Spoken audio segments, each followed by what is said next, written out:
Assalamu alaikum friends. Today I will tell you how we can get information about religion from ChatGPT.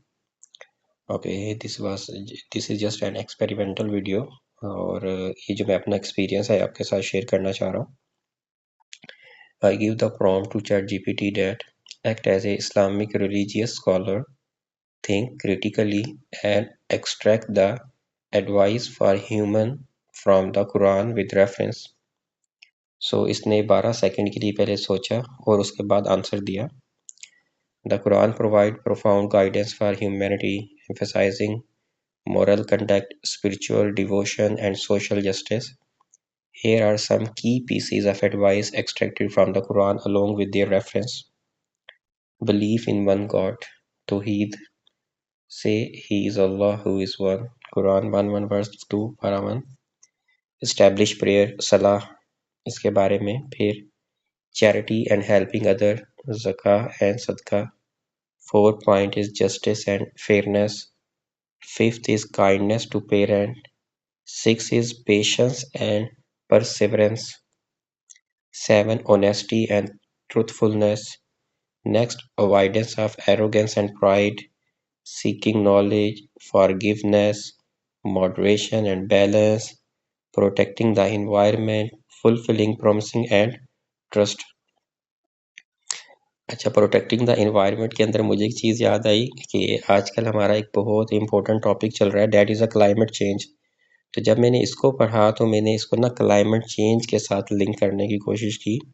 And do not commit abuse on the earth, spreading corruption, कि protecting the environment. Okay, next था avoidance of backbiting and suspicion, believe in the hereafter and accountability. तो ये उसने 15 points जो थे ना वो निकाल के दिए ह्यूमैनिटी की एडवाइस से रिलेटेड. अच्छा, अब इसमें से जो मुझे था ना, मुझे पेशेंस और परसेवरेंस बहुत अच्छा लगा. तो मैंने कहा define the patience and Perseverance from the perspective of Islam, psychology, neuroscience, sociology, life coach and self help. कि जो एक टॉपिक है उसको मैंने 6 डायमेंशन से एक्सप्लेन करने का बोला. अब इसने पेशेंस एंड परसेवरेंस को इस्लामिक पॉइंट ऑफ व्यू से एक्सप्लेन किया कि in Islam patience and perseverance are essential virtue often mentioned in the Quran and Hadith. They significantly enduring challenges, refraining from negativity and remaining steadfast in faith. फिर Quranic perspective, फिर जो मुझे अच्छी चीज़ लगी ना वो थी इसकी क्लासिफिकेशन कि सब्र की 3 टाइप हैं.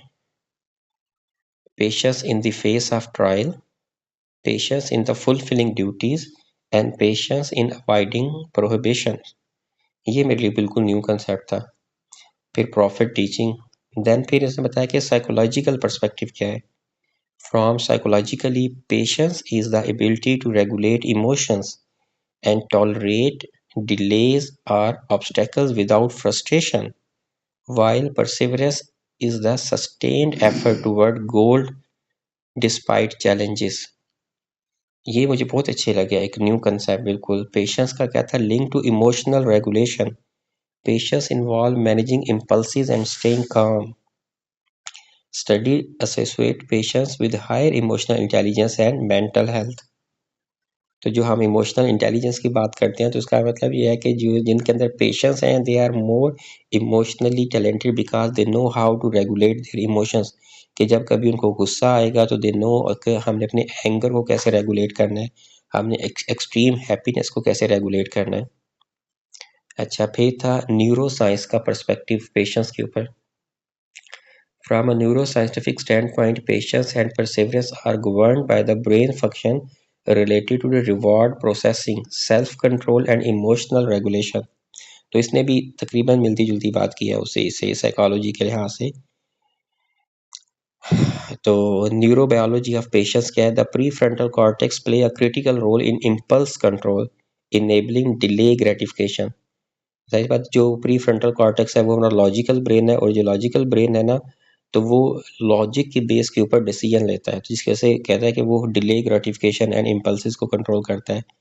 Dopaminergic pathway particularly in the mesolimbic system, manage the anticipation of future reward, fostering patience. अब फिर आगे देखें sociological perspective.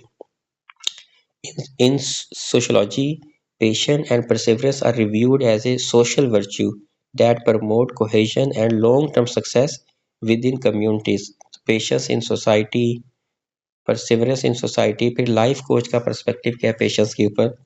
Life coach review patience and perseverance as key trait for personal and professional growth. They emphasize strategies to develop these traits. Patience framed as the ability to remain focused and calm while waiting for result. Strategy include mindfulness, reframing negative thoughts and practicing gratitude.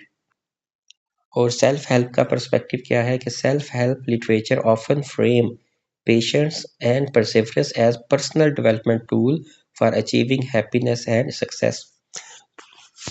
अच्छा, अब मैंने फिर इसको next क्या किया कि next मैंने कहा कि इसको ट्रांसलेट कर दो उर्दू के अंदर. तो इसने बड़े अच्छे से ट्रांसलेट किया कि इस्लाम में सब्र और इस्तिकामत अहम इखलाकी खुसूसियात हैं जिनका कुरान और हदीस में बार बार जिक्र किया गया है. ये मुश्किलात को बर्दाश्त करने, मनफी रवैये से बचने और ईमान पर कायम रखने की इलामत है. कुरानी नुक्ता नज़र. बेशक सब्र करने वालों को उनका अजर है, अजर बेहिसाब दिया जाएगा.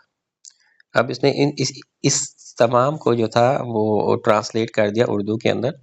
तो ये जस्ट एक डेमो था कि आप एक ही टॉपिक को कितने मुख्तलिफ लेंस से अंडरस्टैंड कर सकते हैं. अब ये कितना ऑथेंटिक है या नहीं है इसके बारे में तो मैं कुछ नहीं कह सकता, लेकिन मेरा सिर्फ पर्सपेक्टिव ये था कि देखें कि चैट जीपीटी इतनी पावरफुल टूल है कि जो डिफरेंट एंगल से एक ही कंसेप्ट को समझाने की कोशिश करता है. सो आई होप आपको ये एक्सपेरिमेंट एक अच्छा लगा हुआ होगा, और इससे रिलेटेड कोई क्वेश्चन है तो आप नीचे कमेंट कर सकते हैं. Thank you.